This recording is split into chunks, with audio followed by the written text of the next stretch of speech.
Bismillahirrahmanirrahim. Assalamualaikum warahmatullahi wabarakatuh. Perkenalkan, saya Ani Filianti selaku Direktur Utama PT Meka Sukses Internasional dan PT Lintas Ziarah Sahara. PT Meka Sukses Internasional merupakan biro umroh dan haji khusus yang sudah berpengalaman dan penyelenggaraan layanan tur dan travel, khususnya layanan pemberangkatan umroh dan haji khusus. Meka Tour hadir sejak tahun 2008. Dan pada tahun 2019 mengalami perubahan pengurus dan kini berlokasi di Jalan Walter Monginsidi, Kebayoran Baru, Jakarta Selatan. Bermula dari visi ingin menjadi penyelenggara perjalanan ibadah umroh dan haji yang teramanah dan terbaik, Meka Tour dan Lizara menghadirkan layanan berkualitas mulai dari fasilitas e-office dan sistem akuntabilitas terpercaya dan sehat. Meka Tour bertekad menjadi penyelenggara biro perjalanan wisata terbesar dan menjadi kepercayaan bagi jamaah di era milenial dengan berbasis digital. Kami memiliki produk dan layanan yang beragam sehingga bisa memenuhi semua kebutuhan yang dibutuhkan oleh jamaah.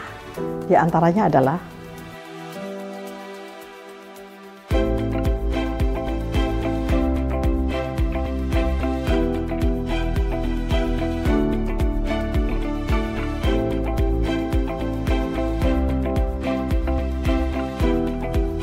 kami berkomitmen sepenuh hati dalam memberikan kualitas pelayanan sesuai syariat-syariat Islam dan amanah kepada tamu Allah Subhanahu wa Ta'ala. Kami juga menerapkan sistem SDM yang berakhlakul karimah dan mendidik untuk memiliki berbagai sertifikasi profesi sebagai upaya membangun tim yang solid dan profesional. Kami juga siap melayani para tamu Allah dengan pelayanan prima dan sepenuh hati dengan pembimbing dan mutawif yang sangat berpengalaman, sehingga kita bisa memberikan pelayanan yang terbaik, excellent service, terpercaya dan terjangkau. Kami memberikan produk layanan yang up to date. Dalam waktu dekat, kami akan mengembangkan studio podcast, di mana nantinya akan disajikan berbagai kajian-kajian dan konten ataupun edukasi Islami yang sangat bermanfaat bagi jamaah tentunya, dan akan kami sajikan insya Allah secara reguler. Mengapa harus memilih kami? Karena kami siap memberikan solusi yang terbaik sesuai kebutuhan dan permintaan tanpa mengurangi kualitas, dengan memberikan hotel yang berjarak dekat dengan Baitullah, dengan fasilitas hotel yang terbaik, dengan menu makanan internasional dan Asia. Kemudian kita juga memberikan kepastian jadwal penerbangan atau tanggal keberangkatan yang pasti kepada para tamu Allah, dan kita sudah bisa melayani jamaah dengan melakukan manasik di gedung sendiri karena kami sudah mempunyai gedung sendiri, dan tentunya kami juga resmi terdaftar di Kementerian Agama dengan SK Umroh dan SK Haji. Kemudian kami juga mempunyai nomor izin berusaha NIB dan sertifikat HAN dan sertifikat IATA. Dan tentunya kami tergabung dalam asosiasi terbesar di Indonesia ini, yaitu Ampuri Bangkit Melayani. Untuk itu, tunggu apa lagi? Silakan bergabung bersama kami atau mendaftarkan di admin kami, di WhatsApp kami, baik itu juga di media sosial kami. Dengan moto, mitra terpercaya, Anda beribadah. Kami siap melayani Anda semuanya. Terima kasih. Billahi taufiq wal hidayah. Wassalamualaikum warahmatullahi wabarakatuh. Bismillahirrahmanirrahim. Assalamualaikum warahmatullahi wabarakatuh. Alhamdulillah alladzi akramana bil ibadah wa as'adana bit ta'ah wa a'azzana bil ukhuwah. Asyhadu an la ilaha illallah wa asyhadu anna sayyidana Muhammadan abduhu wa rasuluh. Jamaah dan sahabat Meka Tour yang dimuliakan oleh Allah, alhamdulillah, terus kita bersyukur kehadirat Allah. Allahumma salli ala Sayyidina Muhammad wa ala ali Sayyidina Muhammad. Terus kita mengumandangkan salawat dan salam atas baginda Nabi Muhammad sallallahu alaihi wasallam dengan memperbanyak mengingat Allah, mensyukuri nikmatnya, dengan memperbanyak memuliakan Nabi, mengucapkan salat dan salam dan mengikuti tuntunannya, kita berarti semakin layak mendapatkan kebaikan-kebaikan di dunia, juga mendapatkan kemuliaan-kemuliaan di akhirat. Amin ya rabbal alamin.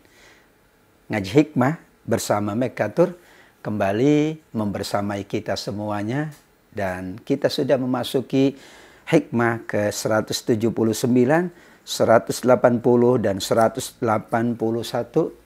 Temanya adalah tentang adab menerangkan karunia yang bernama spiritualitas. Karunia teragung yang Allah anugerahkan kepada kita, karunia spiritualitas. Saat ibadahnya bagus, saat iman meningkat, saat keikhlasannya tinggi, kesabarannya paripurna, itulah karunia spiritual. Saat orang beribadah sungguh-sungguh, saat dalam keadaan penat tetap mampu beribadah, itulah karunia spiritual. Karenanya di hikmah 179, bisa jadi Allah memberikan karomah, memberikan kemuliaan, memberikan keutamaan, memberikan keajaiban pada seseorang, padahal dia belum sempurna istiqamahnya. Rubbama ruzikul karomah malam takmullahu al istiqamah. Bisa jadi orangnya biasa saja, belum sempurna semua amal ibadahnya. Ia pun mungkin belum istiqomah menjalankannya. Namun kalau Allah berkehendak, maka Allah anugerahkan karomah untuknya. Kemuliaan, keutamaan, keagungan. Hal ini untuk menunjukkan bahwa semua itu menunjukkan kemurahan Allah. Karena Allah ingin menguji yang sungguh-sungguh beribadah, menguji yang istiqomah, Allah tidak anugerahkan karomah. Apakah ia tetap istiqomah? Kalau dia berhenti dari istiqomahnya, berarti dia sudah tidak tulus istiqomahnya. Berarti dia istiqomah karena ingin mendapatkan karomah. Sedangkan orang yang biasa-biasa saja, mungkin belum banyak ibadahnya, belum tinggi akhlaknya, tetapi Allah anugerahkan istiqamah kepadanya sebagai tanda kemurahan Allah sekaligus ujian. Ia mendapatkan karomah, maka ia menjadi semakin istiqamah. Sebagaimana ada dua orang, yang satu masih kecil, yang satu sudah dewasa. Bisa jadi Allah anugerahkan karomah kepada yang masih kecil, bukan kepada yang sudah dewasa. Karena semuanya adalah hak Allah. Ketika Allah anugerahkan karomah kepada orang biasa, bagi orang biasa akan memotivasi untuk meningkatkan ibadahnya. Bagi orang yang sudah luar biasa ibadahnya, ujian bahwa ia ibadah luar biasa bukan untuk mendapatkan karomah, tapi untuk mendapatkan ridha Allah Subhanahu wa Ta'ala. Disinilah Allah mengizinkan terjadinya sesuatu yang dianggap ajaib, karena Allah ingin membuktikan kemuliaannya, keagungannya adalah kehendak Allah. Allah anugerahkan kepada siapapun yang dikehendaki oleh Allah Subhanahu wa Ta'ala. Namun tetap ada tandanya. Tandanya di hikmah 180. Min alamat iqamatil haqq laka fi syai' idamatuhu iyyaka. Tanda bahwa Allah memafankanmu, mengangkat derajatmu, mengistiqomahkan kedudukanmu adalah bila Allah menahanmu pada posisi itu dan engkau memanen buah atau hasil dari posisi yang digapai oleh dirimu. Apa yang kita lakukan sebenarnya untuk menunjukkan posisi kita, makanah, kedudukan kita. Karena kedudukan itulah maka Allah akan berkenan mengangkat dari satu kedudukan menuju kedudukan berikutnya. Saat manusia yakin dengan kedudukannya, maka Allah akan memapankannya, ia akan bahagia dengan kedudukan itu. Ia akan ikhlas dengan kedudukan apapun. Ia tetap yakin bahwa itu kedudukan yang terbaik. Saat ia yakin bahwa itu kedudukan yang terbaik, maka Allah nanti akan mengangkat kedudukannya. Namun kalau ia sombong dengan kedudukannya sekarang ini, malah Allah tidak akan mengangkat kedudukannya, derajatnya. Qulillahumma malikal mulki tu'til mulka man tasha wa tanzi'ul mulka mimman tasha wa tu'izzu man tasha wa tudhillu man tasha. Semuanya Allah. Allah yang memuliakan, Allah yang menghinakan siapa yang Allah kehendaki. Allah yang mengangkat dan Allah yang menjatuhkan siapa yang dikehendaki. Allah yang meninggikan dan merendahkan siapa yang Allah kehendaki. Saat kita berada dalam posisi apapun, kedudukan apapun, bersyukurlah. Berarti kita sudah mendapatkan kedudukan dari Allah Subhanahu wa ta'ala. Maka di hikmah 181, man abbara min bisati ihsanihi asmattahu al-isa'ah. Ada orang yang ia yakin bahwa dirinya sudah baik. Ia memandang dirinya sudah baik, sudah hebat. Maka ia akan terdiam manakala Allah bukakan kesalahan-kesalahan dan kekurangan-kekurangannya.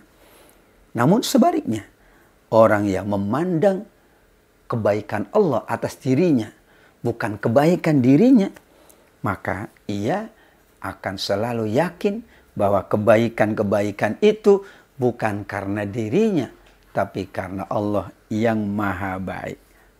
Semua sifat terpuji pasti milik Allah. Maka kebaikan dirinya, kehebatan dirinya, ketinggian derajatnya bukan karena dia layak mendapatkan itu, tapi karena Allah lah yang mengangkatnya. Karena Allah lah yang menganugerahkannya. Tanpa itu Allah suatu saat akan membuka kesalahannya, kelemahannya, cacatnya, celaknya, aibnya. Bagaimana kalau Allah sudah membuka itu semuanya? Dia akan terdiam. Dia baru akan mengakui. Dia akan tersadar bahwa dia sudah salah dalam memahami kebaikan dirinya. Kita berusaha baik. Tetapi hakikat kita menjadi baik adalah karena Allah berkehendak menjadikan kita baik. Kalau Allah tidak berkehendak, mana mungkin kita bisa baik? Kalau Allah tidak menghendaki, kita tidak mampu beribadah, beramal soleh, berakhlak. Maka saat manusia melihat dirinya mampu, dirinya hebat, kalau dia lupa bahwa kebaikan dan kehebatannya adalah karena Allah, maka bisa jadi ia terdiam manakala Allah buka kesalahan-kesalahan, aibnya, celaknya, dan sebagainya, sehingga ia tidak akan bisa berbicara tentang kehebatan dirinya. Sebaliknya, mungkin orang memandang dirinya biasa saja, tetapi ia meyakini apa yang ada pada dirinya adalah semata-mata kebaikan Allah. Kita bisa berhaji, kita bisa berumroh, bukan karena kita mampu, tapi karena Allah memampukan kita. Kita bisa berinfak, bersedekah, kita bisa sholat, berpuasa, kita bisa menunaikan ibadah zakat, bukan karena kita mampu, tapi karena Allah memampukan kita. Jadi semua yang ada pada diri kita bukanlah milik kita, tapi hakikatnya milik Allah. Termasuk sifat kita, kebaikan kita, kemampuan ibadah kita, akhlak kita, kesantunan kita. Semua adalah milik Allah Subhanahu wa ta'ala. Mudah-mudahan dengan kita selalu memahami hikmah-hikmah yang terkandung dalam kitab Al-Hikam, maka semakin kita mengetahui dan menyadari tentang siapa kita. Kemudian setelah itu kita meyakini itulah keagungan Allah, sehingga semua keagungan, semua kemuliaan pasti berasal dari Allah. Kita hanya berusaha, kita hanya berikhtiar, kita hanya berdoa. Kemudian semuanya kita serahkan kepada Allah Subhanahu wa Ta'ala. Penyerahan yang total itulah ciri orang yang arif, orang yang mengenal Allah. Kalau dia mengenal Allah, dia semakin arif. Tapi kalau dia tidak mengenal Allah, dia mungkin sombong, dia mungkin angkuh, dia mungkin tidak tawadhu. Dikatakan orang yang mengenal dirinya, dia akan mampu mengenal Tuhannya. Orang yang mengenal Tuhannya berarti dia sudah mengenal dirinya sebaik-baiknya. Mudah-mudahan semua jemaah Mekatur, sahabat semuanya adalah hamba-hamba Allah yang Allah anugerahkan kedudukan, Allah angkat derajatnya karena Allah maha baik terhadap dirinya. Apakah kita sudah maksimal beribadah atau beramal soleh, itu adalah ada dalam catatan Allah Subhanahu wa Ta'ala. Insya Allah kita terus menerus mengikuti ngaji hikmah dari kitab Al-Hikam agar kita banyak mendapatkan hikmah-hikmah untuk kehidupan kita yang jauh lebih baik, jauh lebih berkah, dan semakin bernilai di sisi Allah Subhanahu wa Ta'ala. Insya Allah kita akan lanjutkan setelah jeda berikut ini. Tetap bersama ngaji hikmah dari kitab Al-Hikam.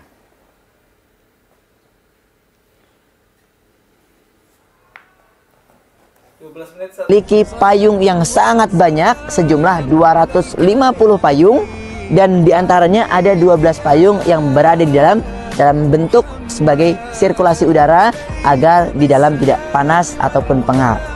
Yang ketiga, payung-payung ini memiliki panjang sekitar 20 meter dan memiliki lebar sekitar 25 meter. Jadi, kalau sobat Mekatur yang ibadah di bawah payung ini langsung pasti merasakan sejuknya, nikmatnya, dan pastinya khusyuk. Alhamdulillah. Yang keempat, payung ini dibuka pada waktu pagi hari setelah syuruk, kemudian ditutup pada waktu malam hari menjelang salat maghrib. Dan yang terakhir nih, fakta menarik lainnya, yang kelima adalah harga payung yang tersedia di sini pada saat pembangunannya dibanderol sekitar 80 miliar rupiah. Wow, dahsyat kan? Mahal banget itu. Kalau ngeliat duitnya kira-kira banyak nggak ya? Ada. Allahu Akbar. Baik, itu aja fakta menarik yang bisa kita sampaikan untuk teman-teman semua. Mudah-mudahan teman-teman bisa bermanfaat dan mendapat informasi yang lebih bermanfaat lagi. Baik, teman-teman, kira-kira ada pertanyaan apa lagi nih seputar Masjid Nabawi? Boleh sampaikan di kolom komentar ya. Assalamualaikum warahmatullahi wabarakatuh. Sahabat dan jemaah Mekatur yang dimuliakan oleh Allah Subhanahu wa Ta'ala, terima kasih telah terus membersamai majelis yang mulia ini, ngaji hikmah dari kitab Al-Hikam. Mudah-mudahan semuanya semakin mendapatkan banyak hikmah, pengajaran, nasihat, dan tuntunan dari kitab yang agung ini yang dikarya oleh Imam Ibnu Athaillah As-Sakandari. Kita memasuki hikmah 182.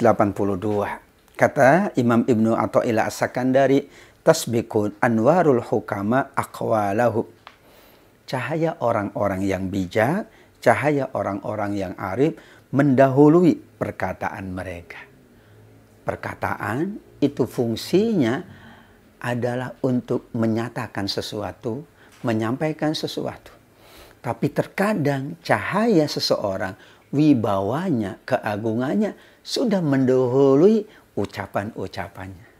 Kita kagum dengan orang bukan karena ucapannya, bukan karena untayan kata-katanya, tapi kita kagum karena wibawa dan cahaya yang terpancar dari dirinya. Disitulah dimanapun adanya cahaya Allah, maka ungkapan apapun tidak akan sampai untuk menjelaskan betapa agungnya cahaya Allah. Ada cahaya Allah, tapi ada ungkapan-ungkapan dan perkataan-perkataan manusia. Banyak orang yang silau dengan perkataan manusia. tapi tidak silau dengan cahaya Allah. Dengan hikmah ini, maka kita diingatkan, kita silau dengan cahaya Allah. Kita silau dengan anugerah Allah, dengan keagungan dan kemuliaan Allah.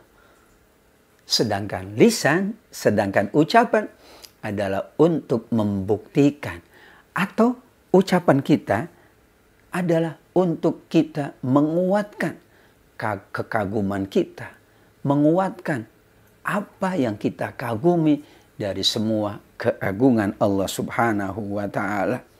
Pantulan cahaya itulah akan menguatkan ucapan manusia. Sehingga ucapan manusia kalau tidak terpancar dari cahayanya, ucapan itu biasa saja. Namun jika ucapannya terpancar dari cahayanya, maka ucapan itu menjadi qaulan tsaqilah, ucapan yang membekas, yang memberikan pengaruh, ucapan yang layak untuk direnungkan, ucapan yang bisa mengubah keadaan manusia dari keadaan yang kurang baik menjadi baik, menjadi lebih baik, dan menjadi amat sangat baik. Maka hikmah 183 pun disebutkan oleh beliau bahwa setiap ucapan yang meluncur, yang keluar dari siapapun, maka akan menunjukkan corak kalbu orang yang berbicara. Lisan itu adalah representasi dari hati manusia. Apa yang ada di dalam lisan itu akan tertuang dalam apa yang tertanam di dalam hati, akan tertuang di dalam lisan. Lisan itu tidak selalu ucapan-ucapan verbal. Ada lisan yang termaktub dalam tulisan-tulisan. Semua ucapan, semua tulisan sebenarnya adalah cermin dari apa yang ada di dalam hatinya. Maka orang yang lisannya bagus, cermin dari hatinya yang bagus. Orang yang lisannya bersih, cermin dari bersih hatinya. Namun sebaliknya, kalau lisannya kotor, itu tanda hatinya kotor. Kalau lisannya lisan riba, fitnah, iri, dengki, itu tanda hatinya sedang dalam kondisi tidak bersih.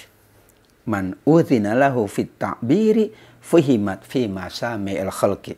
Hikmah 184, siapa yang diizinkan oleh Allah untuk mampu menjelaskan, menyampaikan sesuatu dengan terang benderang, maka ucapannya akan dimengerti oleh semua para pendengar. Dan itu akan menjadi penerang, menjadi suluh, menjadi cahaya, menjadi lampu. Doa Nabi Musa pun demikian. Rabbi syrahli sadri wa yassirli amri wahlul 'uqdatam min lisani.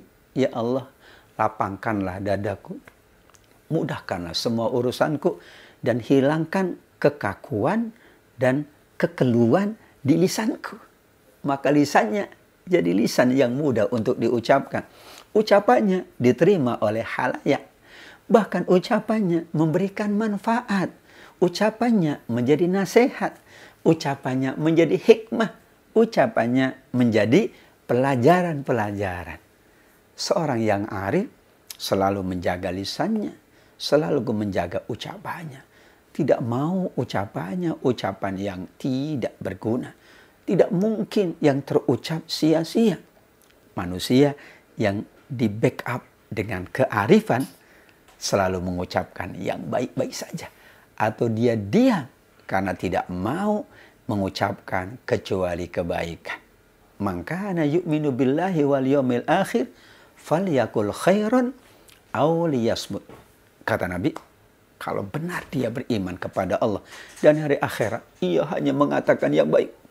Jika tidak, maka ia hanya diam. Bagi orang yang arif billah, maka ucapan-ucapannya mudah diterima.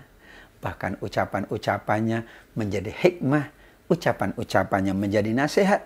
Karena itu cermin dari hatinya yang memang bersih, hatinya yang memang selalu diberi cahaya oleh Allah Subhanahu wa Ta'ala.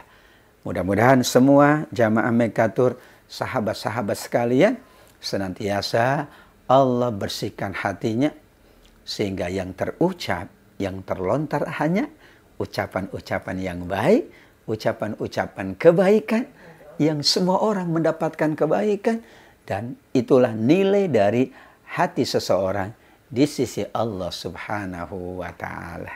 Sampai ketemu dalam program Ngaji Hikmah bersama Mekatur pada episode-episode berikutnya. Masih kita lanjutkan hikmah-hikmah yang banyak sekali yang termaktub di dalam kitab Al-Hikam. Mudah-mudahan semakin menambah hikmah kita, menambah keberkahan kita, dan menambah kedudukan kita di sisi Allah. Wabillahi taufiq wal hidayah, waridho wal inayah. Sampai ketemu di episode berikutnya. Wassalamualaikum warahmatullahi wabarakatuh.